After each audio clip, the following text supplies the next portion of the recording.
নিয়েছে। কিন্তু কুকুর কোথায়? ওই দেখুন ওখানে বসে আছে। ওহো, রাইকা, আমি অন্য একটা আইসক্রিম কিনে দিব।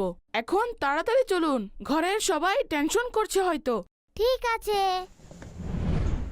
রাইকা মামনি, আপনার ধারণাই নেই যে আমরা কতটা পেরেশানিতে ছিলাম। যে শিশুরা কাউকে না বলে একা ঘর থেকে বেরিয়ে যায়, তাদেরকে যে কেউ কিডন্যাপ করে নিতে পারে।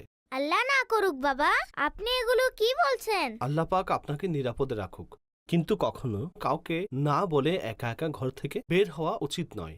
সরি বাবা, ভবিষ্যতে এমন আর করব না। যাক, ভালো হলো সে এসে গেছে। আমাদের 100 টাকা তো বেঁচে গেল। একদম।